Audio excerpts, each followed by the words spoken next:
Fortunately, guys, he has lost ESPN and he has lost his $100 million podcast deal.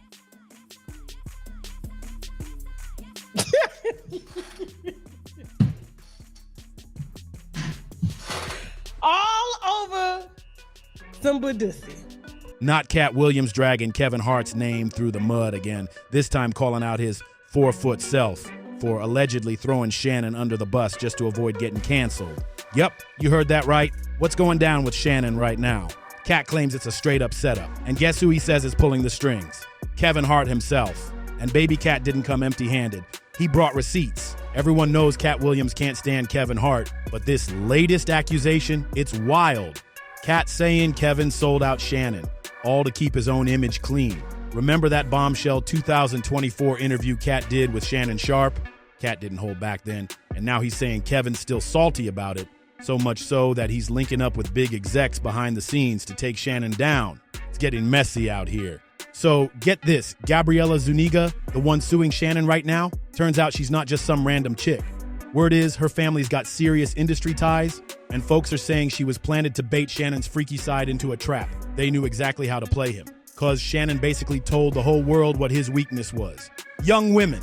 He exposed himself in those wild interviews, and now they got him exactly where they wanted him. Stuck. Now back to Katt Williams, him calling out Kevin Hart for turning on Shannon. That's not even new heat. Katt been had smoke for Kevin. This all started when Katt flamed him for popping up on SNL, rocking a lace front and a dress, after saying just days earlier he'd never wear a dress just to climb up in the game. The new pope is 9-year-old Oscar nominee, Kavenshané Wallace. Wow. That switch up, people did not forget. And it wasn't just about the outfit. This was back when every other black male celeb was suddenly on TV in a dress chasing the next step in their career. So yeah, it hit different. When things happen that can possibly affect your brand, your brand can be diminished, and you don't want that to happen. So, protecting my brand is definitely. Kevin doesn't have to worry about what people are going to say about him wearing a dress because of the long line of dress-wearing people before him. So now we had Big Mama's house 1, 2, and 3. Yeah. I've never seen Medea in a pantsuit. I think she wears dresses. So now I'm saying, why are we picking on poor little Kevin Hart? Because it was his turn next. Okay. Folks felt like it was a straight-up betrayal. Kevin talking one way, then moving another. Katt called him out immediately, saying he sold out his soul, and a whole lot of people agreed. So the whole reason Kevin Hart even got dragged into this convo in the first place, it was cause Dave Chappelle had just dropped a bombshell in his sit-down with Oprah. He spilled that while filming a movie with Martin Lawrence. The producers tried to pressure him into rocking a dress, and he straight up refused. No hesitation. And here's the shady part. Right after Dave told them, nah, suddenly a brand new script popped up out of nowhere. Like they were just waiting to see if he'd fold. That whole interview had the industry shook, and people started asking other celebs what they thought about it. One of the first folks they went to, Kevin Hart. And guess what he said? He claimed he'd never wear a dress, no matter what. He said it like he meant it, looked the world in the eye, and made it sound real solid. Back then, Kevin wasn't some broke actor grinding for scraps, but he still wasn't where he wanted to be. So when that shot came up, he snatched it, threw on that dress without hesitation, because deep down he knew that moment could be the breakthrough he was chasing. He wanted in, and he played the game to get there. But once folks started calling him out, Kevin got real defensive. He hopped on Twitter and tried to shut it down, posting, "I wore a dress in SNL because I thought it was funny. I made that decision. Nobody made it for me. I am my own boss." He tried to sound in control, like it was all his idea. But like I said, when Katt Williams got asked about it later, he did not hold back. He clowned Kevin instantly, calling him a sellout. Ice cold. You're a sucker. The reason I don't do Big Tigger is because I had a tumor in my upper jaw and they had to take it out, and they had to block the whole right of my sinus with a piece of metal. So ever since I got out the Marine Corps, I can only breathe out of one nostril, boy. I get my blood tested every 3 months for the last 15 years.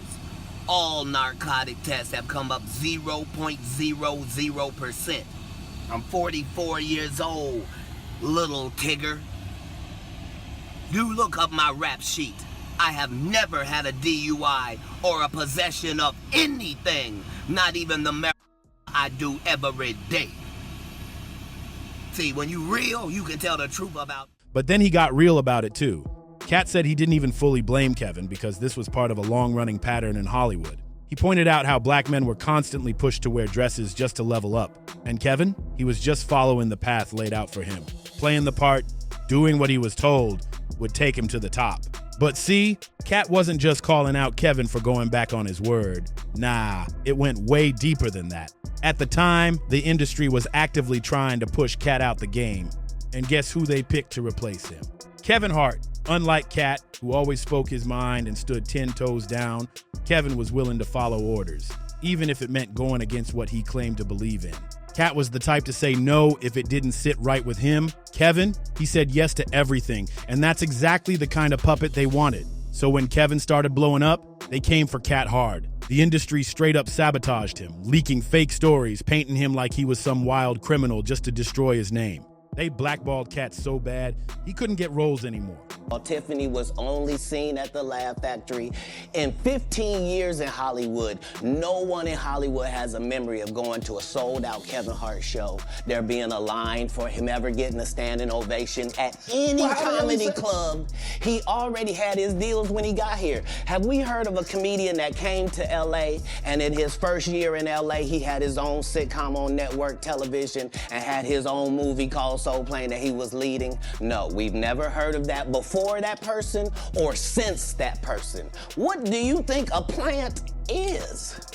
Maybe people don't understand the definitions of these words.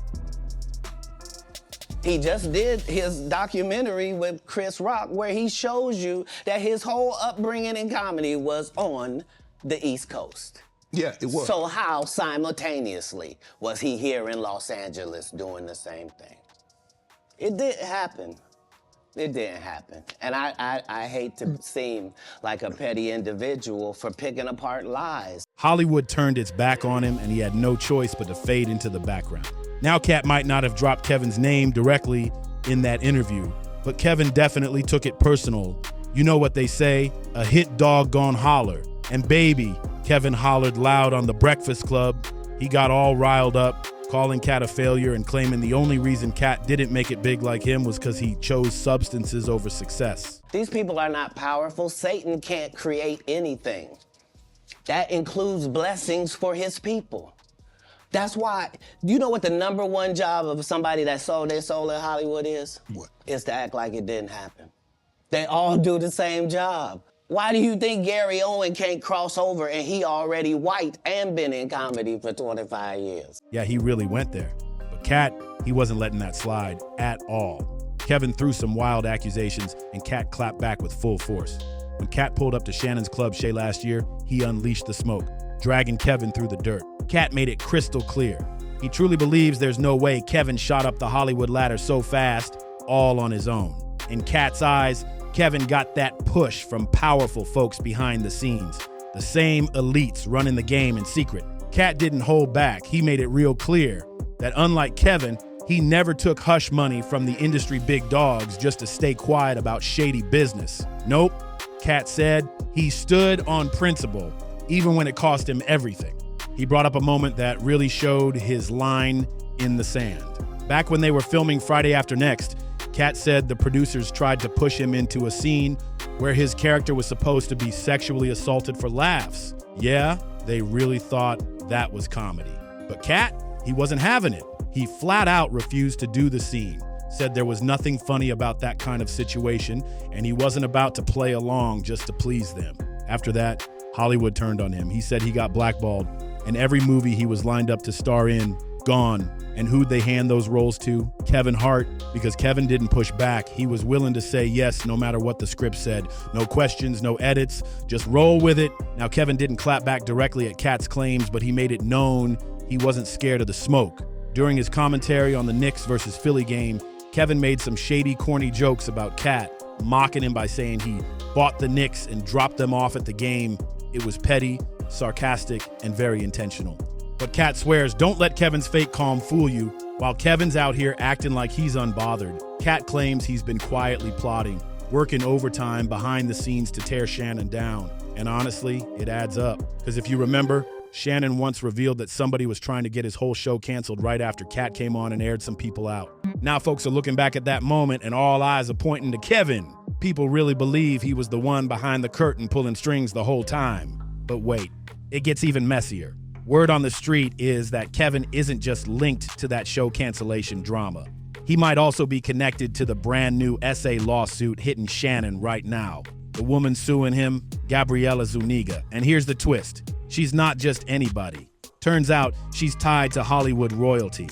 Jaguar Wright dropped that bomb herself, spilling the tea that Gabriella is actually related to the OG Hollywood actress Daphne Zuniga. Word is, Kevin and a crew of Hollywood execs been scheming on Shannon for years. And when they spotted his weak spot, they moved in fast. They knew that sending someone like Gabriella, young, connected, and strategic, was the easiest way to trap him and blow up his entire image. Shannon didn't help himself either. He's done multiple interviews where he got real bold about his preferences, talking loud about how he's into younger women, especially those who barely cleared the legal line. And now, when folks look back at those clips, it's like he basically handed the industry the blueprint on how to take him down. And somebody, I read a comment, I don't know why these older men want to date these young girls that can be old enough, that can be young enough to be their daughters and don't find that creepy. I responded and say, I don't know why these women be in everybody's business and don't find that creepy.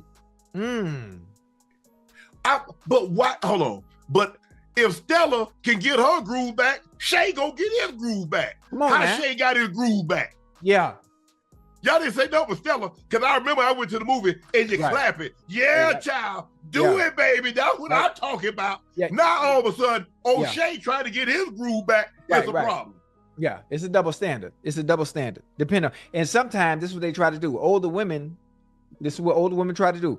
Older women will guilt trip you. Now let's be real. Nobody's calling Shannon innocent here. His name's in the mud because he was out here moving reckless, liking and sliding on way too many IG profiles that didn't make him look good. If he had just listened to what Monique once joked about, get you a grown woman, he might have been sitting pretty right now.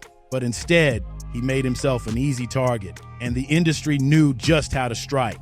As always, the internet's got plenty to say. One person wrote, "Ain't nobody set that grown man up. He made his own bad choices. Now he's got to deal with it, point blank." Another commenter went even harder, saying he clearly didn't care about his legacy, his reputation, or his morals. This one's on him. Nobody else to blame. But now I want to hear your thoughts. Do you think Kevin really had something to do with Shannon's downfall? Or is Katt just stirring the pot like always? And what about Katt calling Kevin a sellout? Y'all think he's telling the truth or reaching? Sound off in the comments below. And while you're here, don't forget to like, share, and subscribe to stay tapped into the mess. We've got plenty more where this came from. Hit that bell so you never miss when the tea is piping hot. And click right here to check out what else is on our radar next.